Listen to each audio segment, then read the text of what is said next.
Imagine करें कि एक बहुत भारी तूफान आ रहा है। किसी कोस्टल माउंटेन रेंज पर ना बिल्कुल घंघोर बारिश हो रही है। आसमान में घने काले बादल छाए हुए हैं और रात का बिल्कुल घोप अंधेरा है। हाँ, मतलब बिल्कुल ब्लैकआउट वाली सिचुएशन। राइट। जमीन पर क्या हो रहा है किसी को नहीं पता। आम सैटेलाइट्स जो अर्थ को ऊपर से ऑब्जर्व करते हैं, ऐसी एक्सट्रीम सिचुएशन में जब उन्हें ऊपर से देखा जाता है तो उन्हें सिर्फ बादलों की एक सफेद चादर दिखती है या फिर बिल्कुल अंधेरा ही दिखता है। एग्जैक्टली, वो लिटरली ब्लाइंड हो जाते हैं। तो ऐसे में एक बहुत बड़ा और डिस्टर्बिंग सवाल उठता है। अगर किसी घने जंगल के नीचे या उस बारिश वाले पहाड़ पर कोई लैंडस्लाइड शुरू हो रहा है तो हम उन खामोश बदलावों को ट्रैक कैसे करेंगे? ये ना अर्थ ऑब्जर्वेशन की फील्ड में हमेशा से एक बहुत बड़ा टेक्निकल रोड ब्लॉक रहा है।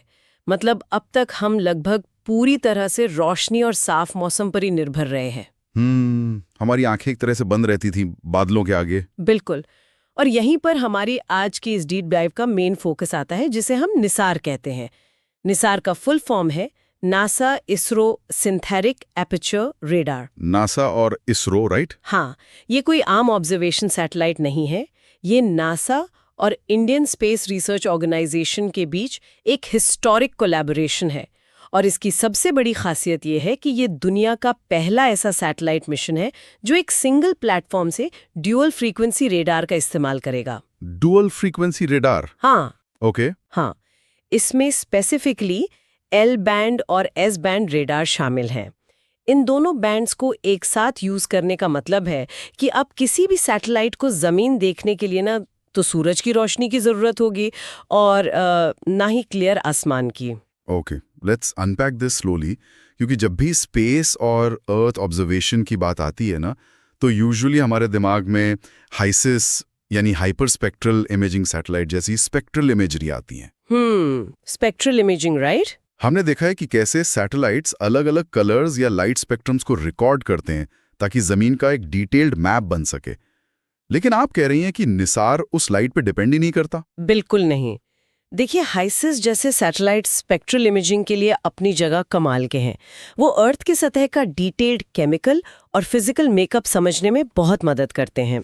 क्योंकि वो लाइट रिफ्लेक्शन पर बेस्ड होते हैं ना? एग्जैक्टली। लेकिन उनकी एक सबसे बड़ी लिमिटेशन होती है, उन्हें बिल्कुल क्लियर लाइन ऑफ साइट चाहिए होती है। वो बेसिकली पैसिव सेंसर्स होते हैं, यानी वो सिर्फ उस रोशनी को पकड़ते हैं जो सूरज से आती है और जमीन से टकराकर वापस स्पेस में जाती है। अच्छा, तो अगर बीच में कुछ आ गया तो प्रॉब्लम है? हाँ, अगर बीच में बादल हैं या धुंध है या सिंपली रात का वक्त है तो ऑप्टिकल और हाइपरस्पेक्ट्रल सेंसर्स स्ट्रगल करते हैं। लेकिन निसार का जो रडार सिस्टम है वो एक्टिव सेंसिंग पर काम करता है। ये बिल्कुल एक अलग लेवल पर ऑपरेट करता है। वेट, एक्टिव सेंसिंग का मतलब क्या ये हुआ कि जैसे हम रात में फोटो खींचने के लिए कैमरा का फ्लैश यूज करते हैं instead of waiting for natural light? ये एक बहुत अच्छा तरीका है इसको समझने का। हाँ, निसार खुद अपने माइक्रोवेव सिग्नल्स अर्थ पर भेजता है। ये कंटिन्यूस पल्सेस फायर करता है और फिर उन सिग्नल्स के किसी चीज से टकराकर वापस आने का वेट करता है। Oh wow! और क्योंकि ये माइक्रोवेव स्पेक्ट्रम में ऑपरेट करता है ना, इसलिए इसके सिग्नल्स बादलों और बारिश के ड्रॉप्स को इजीली क्रॉस कर जाते हैं।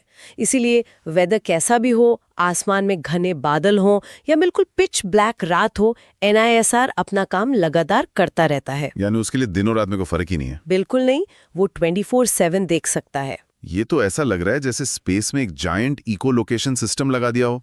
जैसे चमगादड़ या डॉल्फिन्स साउंड वेव्स का यूज करते हैं, बट यहाँ इलेक्ट्रोमैग्नेटिक वेव्स यूज हो रही हैं। सही पकड़ा आपने। तो ये हिस्टोरिक कोलैबोरेशन इसलिए इतना स्पेशल है क्योंकि इस सैटेलाइट के अंदर जो टेक्नोलॉजी है, ये जो दोनों एल बैंड और एस बैंड रेडार हैं, वो दो अलग अलग आंखों की तरह काम करती हैं। एग्जैक्टली।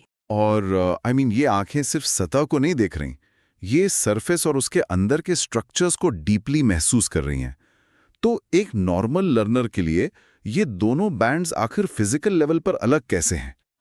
इस डीप डाइव का सबसे फैसिनेटिंग फिजिक्स यहीं पर आता है। इन दोनों बैंड्स को थोड़ा डीपली समझते हैं। पहला है एल बैंड SAR, जिसे स्पेशली नासा ने डेवलप किया है। इस रेडार की वेव्स काफी लंबी होती हैं। लंबी वेव्स? ओके। हाँ, अब फिजिक्स का एक सिंपल और यूनिवर्सल रूल है, वेव की लेंथ जितनी लंबी होगी उसका मैटर को पेनिट्रेट करने का पावर उतना ही ज्यादा होगा। अच्छा, let me try to visualise this.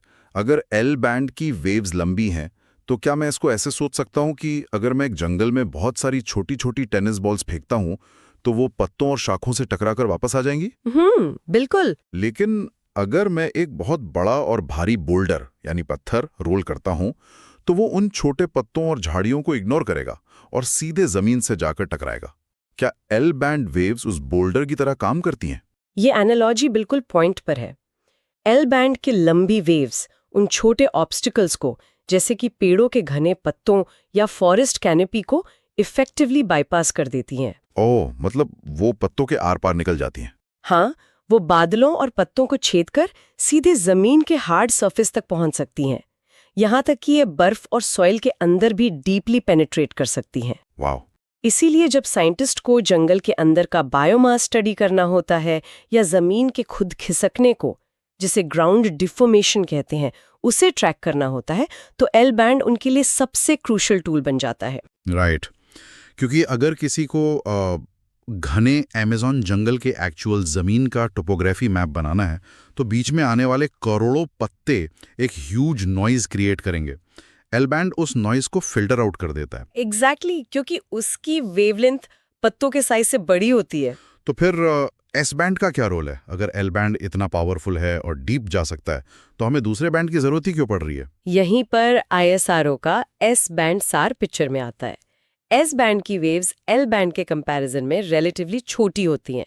अब उसी टेनिस बॉल वाली एनालॉजी पर वापस आते हैं। क्योंकि ये वेव्स छोटी हैं, इनका डीप पेनिट्रेशन नहीं होता। ये पत्तों, घास और सतह की छोटी डिटेल से टकराकर तुरंत वापस लौट आती हैं। अच्छा, तो ये सरफेस से ही बाउंस बैक हो जाती हैं। हाँ, लेकिन यही इनकी सबसे बड़ी ताकत है। ये सरफेस लेवल फीचर्स को फाइन डिटेल में कैप्चर करने में एक्सेप्शनल हैं। जैसे कि फसलों की ग्रोथ ट्रैक करना या सीजनल वेटलैंड्स और मिट्टी की ऊपरी नमी को समझना। आई सी। तो सोचिए लर्नर्स, जब आप एल बैंड और एस बैंड को एक साथ एक ही सैटेलाइट प्लेटफॉर्म से फायर करते हैं तो आपको एक ही वक्त में एक पेड़ की घनी कैनोपी का हालत और उसके ठीक नीचे की जमीन का स्ट्रक्चर, दोनों का डेटा मिल जाता है। एक कंप्लीट 3D पर्सपेक्टिव बिना किसी फिजिकल लाइट के। बिल्कुल। ये टेक्नोलॉजी जितनी ग्राउंड ब्रेकिंग सुनने में लग रही है ना, इसको इफेक्टिवली स्पेस में भेजना भी तो उतना ही बड़ा नाइटमेयर होगा। Oh definitely. मेरा मतलब है दो अलग अलग देश, दो अलग अलग मैसिव रेडार सिस्टम्स, इस डुअल बैंड जाइंट को ऑर्बिट में प्लेस करना एक नॉर्मल सैटेलाइट लॉन्च जैसा तो बिल्कुल नहीं होगा। इसका फिजिकल लॉन्च आखिर कैसे काम करता है? देखिए, ये स्पेस इंजीनियरिंग का एक बहुत क्रिटिकल फेज है। इस मैसिव और कॉम्प्लेक्स पीस ऑफ टेक्नोलॉजी को सेफली ऑर्बिट में पहुंचाने के लिए इंडिया का सबसे पावरफुल और भरोसेमंद 3 स्टेज एक्सपेंडेबल रॉकेट यूज किया जा रहा है, जो कि GSLV है। हाँ, जिसे हम GSLV MK2 कहते हैं। स्पेसिफिकली इस मिशन के लिए इसका GSLV F-16 वेरिएंट चुना गया है। ये रॉकेट अपने आप में हैवी लिफ्टिंग का एक मावल है। राइट। लेकिन लॉन्च के बाद रॉकेट से अलग होने पर सबसे ज्यादा टेंस और टेक्निकली चैलेंजिंग पार्ट आता है, और वो है सैटेलाइट का फिजिकल डिप्लॉयमेंट। आपको पता होगा, रेडार सिग्नल्स कैप्चर करने के लिए एंटीना जितना बड़ा हो, रेजोल्यूशन उतना ही बेटर होता है। बड़ा एंटेना मतलब क्लियर इमेज। एग्जैक्टली। और इस सैटेलाइट में एक विशाल 12 मीटर का डिप्लॉयबल एंटेना है। Wait, really? 12 मीटर्स, यानी लगभग एक 4 स्टोरी बिल्डिंग की हाइट के बराबर एक अकेला एंटेना? बिल्कुल। लेकिन GSLV रॉकेट की टिप में जहां पेलोड रखा जाता है वहां तो 12 मीटर की स्पेस होती ही नहीं है, तो ये उधर फिट कैसे होता है, एक साईफाई मूवी की तरह फोल्ड होकर? हाँ, बिल्कुल वही मैकेनिज्म है। ये कॉम्प्लेक्स ओरिगामी की तरह लॉन्च फेयरिंग के अंदर टाइटली फोल्ड होता है, और जब ये ऑर्बिट में सेट हो जाता है तब इसका अनफोल्डिंग प्रोसेस शुरू होता है। Oh wow. और ध्यान रहे, ये एंटेना सैटेलाइट की मेन बॉडी से डायरेक्टली चिपका नहीं होता। स्पेस में पहुंचने के बाद सैटेलाइट की बॉडी से एक 9 मीटर लंबा बूम, यानी एक लंबा मैकेनिकल हाथ पहले बाहर निकलता है। ओके, एक लंबा हाथ बाहर आया। हाँ, और जब वो 9 मीटर का बूम पूरी तरह लॉक हो जाता है, तब उस बूम के आखिरी सिरे पर वो 12 मीटर का वायर मैश एंटीना एक जायंट छतरी की तरह मैकेनिकली अनफोल्ड होना शुरू करता है। That sounds incredibly stressful for the engineers on the ground. Space में जीरो ग्रेविटी के बीच एक बड़ा बूम बाहर निकल रहा है और फिर उसके आगे एक 4 स्टोरी बड़ा अम्ब्रेला खुल रहा है। बहुत स्ट्रेसफुल। अगर इन हजारों कुर्जों में से एक सिंगल हिंज भी अटक गया तो क्या होगा? तो पूरा का पूरा $1 बिलियन मिशन वहीं खत्म हो सकता है। यही वजह है कि मैकेनिकल डिप्लॉयमेंट के दौरान कंट्रोल रूम्स में पिन ड्रॉप साइलेंस होता है। I can imagine. इस पूरे 5 साल लंबे मिशन लाइफ साइकिल को मैनेज करने के लिए इसे स्मूथली 4 डिस्टिंक्ट फेजेस में डिवाइड किया गया है। Okay, 4 phases. पहला क्या है? पहला फेज है लॉन्च, जहां रॉकेट सैटेलाइट को एटमॉस्फेरिक ड्रैग से बाहर निकालकर सेफली उसकी डेजिग्नेटेड ऑर्बिट में ड्रॉप करता है। और दूसरा? दूसरा फेज है वही नर्व रैकिंग डिप्लॉयमेंट फेज, जिसके बारे में हमने अभी डिटेल में बात की, जहां मैकेनिकल तरीके से बूम और एंटेना फुली ओपन होते हैं और लॉक होते हैं। राइट।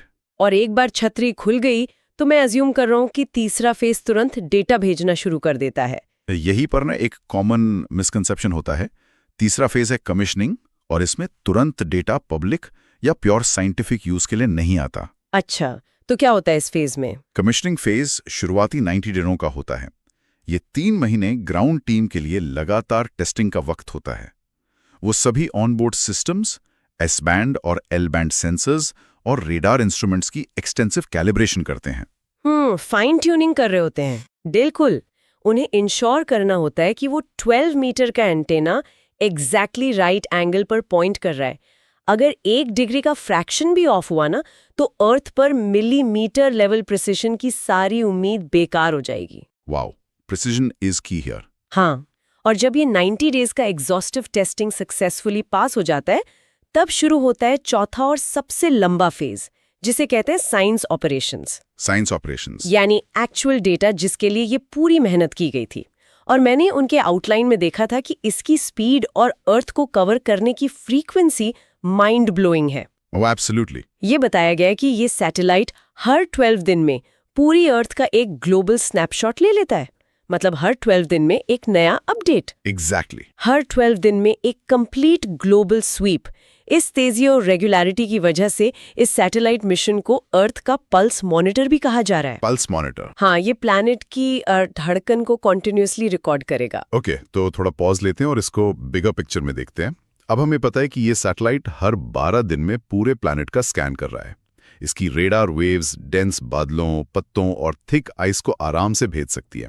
बिल्कुल। स्पेस और साइंस के नजरिए से ये अनडिनाइबली एक बहुत बड़ा इंजीनियरिंग अचीवमेंट है। But let's be practical here. एक लोकल म्युनिसिपैलिटी या आर्म्ड फोर्सेस या एक आम इंसान जिसका साइंस से कोई लेना देना नहीं है, उनके लिए डेटा प्रैक्टिकली कैसे फायदेमंद है? ये सवाल बहुत लाजमी है। अंटार्कटिका में बर्फ का एक टुकड़ा कितना खिसका या अमेज़न के जंगल में कितनी लकड़ी है, इस स्पेसिफिक डेटा से रियल वर्ल्ड डिसीजन मेकिंग कैसे चेंज होती है? ये इस चर्चा का सबसे जरूरी हिस्सा है, क्योंकि कोई भी साइंटिफिक नॉलेज तभी वैल्यूएबल होती है जब उसका एक्चुअल सोसाइटी पर कोई प्रैक्टिकल एप्लीकेशन हो। इस स्पेसिफिक मिशन के 4 प्राइमरी साइंटिफिक गोल्स सेट किए गए हैं। Okay, 4 goals. और इन चारों गोल्स का direct real world impact human infrastructure और सर्वाइवल पर है। तो लेट्स कनेक्ट दोस डॉट्स। सबसे पहला प्रैक्टिकल गोल क्या है जो सीधे जमीन पर असर डालता है? सबसे पहला और आर्ग्यूबली सबसे लाइफ सेविंग गोल है ग्राउंड डिफॉर्मेशन को स्टडी करना, यानी जमीन की ऊपरी सतह का अपनी जगह से खिसकना। मतलब अर्थक्वेक्स और लैंडस्लाइड्स टाइप की चीजें? हाँ, इसमें अर्थक्वेक्स, लैंडस्लाइड्स और वोल्केनिक एक्टिविटी के कारण जमीन में होने वाले माइनर शिफ्ट्स को ट्रैक करना शामिल है। और यहाँ ध्यान देने वाली बात यह है कि हम मीटर्स में होने वाले बदलाव की बात नहीं कर रहे। नाइसार इस डिफॉर्मेशन को मिलीमीटर के लेवल पर माप सकता है। वेट, मिलीमीटर लेवल पर? यानी अगर एक टेक्टोनिक प्लेट के स्ट्रेस की वजह से मेरी सिटी की जमीन एक महीने में सिर्फ 2-3 मिलीमीटर ऊपर उठी है, तो एल बैंड उसे स्पेस से इफेक्टिवली डिटेक्ट कर लेगा? बिल्कुल डिटेक्ट कर लेगा। अब सोचिए इसका डिजास्टर मिटिगेशन में कितना बड़ा रोल हो सकता है। भूकंप या लैंडस्लाइड अचानक आते जरूर है, लेकिन ग्राउंड के अंदर टेक्टोनिक प्लेट्स में स्ट्रेस महीनों या सालों से बिल्ड हो रहा होता है। राइट, एकदम से नहीं होता सब कुछ। एग्जैक्टली, सतह धीरे धीरे बल्ज होती है। अगर हम हर 12 दिन में आने वाले अपडेट से इस बदलाव को मिलीमीटर बाय मिलीमीटर मैप कर सकें, तो फ्यूचर में आने वाले मेजर साइज्मिक इवेंट्स की अर्ली वार्निंग मिल सकती है। ये तो सच में लाइफ सेविंग है ना? ये कैपेबिलिटी सिविल इंजीनियरिंग प्लानर्स के लिए और डिजास्टर रिलीफ टीम्स के लिए एक कंप्लीट गेम चेंजर है, क्योंकि वो कैटास्ट्रोफी हिट होने से पहले इवैक्यूएट कर सकते हैं। That makes a lot of sense. ये लिटरली एक साइलेंट अलार्म सिस्टम की तरह काम करेगा। अच्छा, अगर ग्राउंड डिफॉर्मेशन इतना क्लियर है तो let's move one layer up. अगर हम ग्राउंड मैप कर रहे हैं तो क्या हम उस जमीन पर उगी हुई चीजों को भी उतने ही प्रिसाइसली मैप करते हैं, जैसे कि फॉरेस्ट्स? वही इसका दूसरा प्राइमरी गोल है, बायोमास ट्रैक करना। यहाँ निसार का एल बैंड सीधे फॉरेस्ट कैनोपीज को पेनिट्रेट करके वुडी वेजिटेशन को ऑब्जर्व करेगा। इसका मेन ऑब्जेक्ट दुनिया भर के फॉरेस्ट बायोमास और कार्बन स्टॉक को एग्जैक्टली मैप करना है। लेकिन इसमें इकोनॉमिक्स और क्लाइमेट प्लानिंग का क्या एंगल है? आई मीन, आम भाषा में हम बेसिकली पेड़ों की लकड़ी का टोटल वॉल्यूम नाप रहे हैं, राइट? इस प्रिसाइस वॉल्यूम से ग्लोबल पॉलिसी मेकर्स को क्या मदद मिलेगी? इसका सीधा रिलेशन ग्लोबल क्लाइमेट इकोनॉमिक्स और कार्बन साइकिल से है। देखिए, हमारे फॉरेस्ट एनवायरनमेंट से कार्बन डाइऑक्साइड एब्जॉर्ब करते हैं और उसको सॉलिड लकड़ी यानी बायोमास में लॉक करके स्टोर करते हैं। जब पेड़ कटते हैं या जलते हैं, वो कार्बन वापस एटमॉस्फेयर में जाता है। अगर हमें ग्लोबली प्रिसाइसली नहीं पता कि हमारे फॉरेस्ट्स कितना कार्बन होल्ड कर रहे हैं, तो गवर्नमेंट्स के पास क्लाइमेट चेंज को समझने का कोई सॉलिड फाउंडेशन ही नहीं है। ओह, तो ये रियल टाइम ऑडिटिंग जैसा हो गया। बिल्कुल। डिफॉरेस्टेशन और इलीगल लॉगिंग को हर 12 दिन में कंटिन्यूअसली मॉनिटर करके हम लोकल बॉडीज को एक अनडिनाएबल डेटा दे सकते हैं।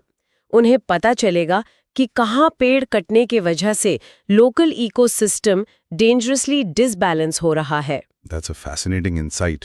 यानी फॉरेस्ट कितना डीप ब्रेथ ले रहा है ये हम मैप कर सकते हैं। लेकिन वाइल्ड फॉरेस्ट्स के अलावा ह्यूमन सर्वाइवल के लिए एग्रीकल्चर भी तो जरूरी है। फसल, क्या निसार उसमें भी मदद करता है? हाँ, और ये निसार का तीसरा मेन साइंटिफिक गोल है, एग्रीकल्चर एंड वेटलैंड्स मॉनिटरिंग। ये कंप्लीटली इसरो के एस बैंड का प्राइमरी खेल है, जो सरफेस लेवल डिटेल्स को कैप्चर करता है। एस बैंड जो सरफेस से टकराकर वापस आता है। राइट। आजकल फसलों के ग्रोथ साइकिल्स बहुत अनप्रिडिक्टेबल होते जा रहे हैं। निसार इन climate driven crop growth cycles और सीजनल वेटलैंड्स में पानी के ठहराव को कंटिन्यूअसली मॉनिटर करेगा। ओह वेट, अगर एस बैंड सरफेस मॉइस्चर और क्रॉप हेल्थ को कैप्चर कर रहा है हर 12 दिन में, तो इसका मतलब ये हुआ कि हमें एक्चुअल डिजास्टर हिट होने तक वेट करने की जरूरत नहीं है। नहीं है जरूरत। सोचिए, अगर किसी रीजन में अनयूजुअली हाई मॉइस्चर है या फसल किसी बीमारी की वजह से ग्रोथ नहीं दिखा रही, तो एग्रीकल्चर डिपार्टमेंट्स एडवांस में फूड शॉर्टेज प्रेडिक्ट कर सकते हैं। आपने बिल्कुल सही डॉट कनेक्ट किया। सोचिए, एक एडमिनिस्ट्रेशन को सैटेलाइट डेटा से डायरेक्टली पता चल जाए कि पिछले हफ्ते की बेमौसम बारिश की वजह से उनके स्टेट की आधी फसल पहले ही डैमेज हो चुकी है, तो उन्हें जमीन पर फिजिकल रूप से हजारों सर्वेयर्स को हर गांव भेजने की जरूरत नहीं पड़ेगी। एग्जैक्टली। सैटेलाइट का लगातार मिलने वाला एक्यूरेट डेटा उनकी रिलीफ फंड्स और फूड सप्लाई चेन प्लानिंग को बिल्कुल डेटा ड्रिवन बना देगा। ये अपने आप में इकोनॉमी के लिए बहुत बड़ा बफर है। Ground, forests, crops. तो इसका चौथा और आखिरी गोल क्या बचता है? चौथा और बेहद क्रिटिकल गोल है क्रायोस्फीयर, यानी प्लैनेट का फ्रोजन वर्ल्ड। आर्कटिक और एंटार्क्टिक रीजन्स में जो सी आइस है और दुनिया भर के जो बड़े ग्लेशियर्स हैं, उनके पिघलने की डायनामिक्स को लगातार स्टडी करना। क्योंकि अल्टीमेटली वही पिघलती हुई बर्फ ओशन सर्कुलेशन को और सी लेवल्स को कंट्रोल करती है। सही कहा। जब इन फ्रोजन पोल्स में बर्फ के थिक शीट्स फ्रैक्चर होती हैं, तो सी लेवल मिलीमीटर्स में और अल्टीमेटली सेंटीमीटर्स में राइज होता है। इसका डायरेक्ट असर ग्लोबल कोस्टल सिटीज पर पड़ता है। कोस्टल इंफ्रास्ट्रक्चर की बात करें तो मैंने उन सोर्सेज में एक और बहुत इंटरेस्टिंग ऑब्जर्वेशन देखी थी कि एस बैंड और एल बैंड रेडार्स का इस्तेमाल करके हम समुद्री डिजास्टर्स, स्पेसिफिकली ऑयल स्पिल्स को डिटेक्ट कर सकते हैं। हाँ, ये एक बहुत पावरफुल एप्लीकेशन है। ये कैसे काम करता है? ऑप्टिकल कैमरा तो ऑयल और डार्क वाटर को डिफरेंशिएट करने में स्ट्रगल करते होंगे। बहुत स्ट्रगल करते हैं, स्पेशली क्लाउडी डेज में। लेकिन रेडार वेव्स टेक्सचर पढ़ सकती हैं। जब पानी के ऊपर ऑयल की लेयर आती है, तो ऑयल सरफेस टेंशन के वजह से पानी की सतह की छोटी लहरों को दबा देता है। अच्छा, वो पानी को आर्टिफिशियली स्मूथ कर देता है। एग्जैक्टली। जब एस बैंड या एल बैंड उस एरिया को हिट करता है, तो चॉपी पानी और स्मूथ ऑयल स्पिल का रेडार सिग्नेचर बिल्कुल अलग वापस आता है। रेडार उस अननेचुरल स्मूथनेस को प्रैक्टिकली रियल टाइम में आइडेंटिफाई कर लेता है। That is just incredible. To make sure ये सारी कॉम्प्लेक्सिटी आसानी से समझ में आ जाए, let's go back to the visual scene हमने शुरू में क्रिएट किया था। वो स्टॉर्म वाला सीन। हाँ, सोचिए वो घना पहाड़ी जंगल है, और वहां एक डेविस्टेटिंग साइक्लोन चल रहा है। एक स्टैंडर्ड ऑप्टिकल कैमरा वाली सैटेलाइट ऊपर से गुजर रही है। उसे उस वक्त वहां सिर्फ ग्रे बादलों की लेयर दिख रही है। बिल्कुल। बट देन उसी तूफान के ठीक ऊपर से NISAR ऑर्बिट करता हुआ गुजर रहा है। NISAR का L बैंड और S बैंड रेडार सिग्नल एक हेवी इनविजिबल पंच की तरह आता है। वो सीधा बादलों और बारिश के आर पार निकल जाता है। डायरेक्टली ग्राउंड तक। और बिना किसी फिजिकल रोशनी के वो जमीन की नमी, पेड़ों की ट्रंक्स और जमीन में हो रहे उन मिलीमीटर्स के शिफ्ट्स को फिजिकली मैप करके वापस स्पेस में अपना डेटा भेज रहा है। उस साइक्लोन के डार्केस्ट आवर में भी हमें अर्थ की एग्जैक्ट कंडीशन क्लियर पता है। यही इस डुअल बैंड रेडार सिस्टम का रियल मैजिक और साइंटिफिक ब्यूटी है। ये डेटा ड्रिवन डिसीजंस लेने का एक अनस्टॉपेबल फाउंडेशन है। एक ऐसा सिस्टम जो डिजास्टर्स और रिसोर्सेज को मैनेज करने की हमारी कैपेसिटीज को बहुत आगे ले जाएगा। तो लर्नर्स, इस पूरे डिस्कशन से जो हमने फाइंडिंग्स निकाली हैं, आइए उन कोर आइडियाज को रिकॉल करने के लिए एक समरी में बांधते हैं। श्योर।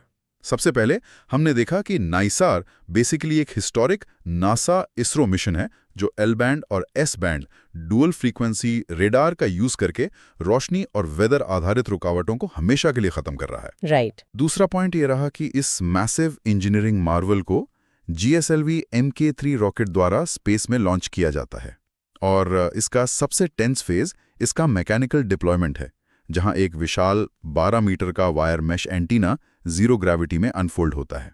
और उसके बाद 90 डेज का कमिश्निंग फेज आता है। हाँ, तीसरी सबसे अहम बात, कमिश्निंग फेज के बाद ये सैटेलाइट पूरे 5 साल तक लगातार हर 12 दिन में अर्थ का एक एग्जैक्ट ग्लोबल मैप बनाएगा।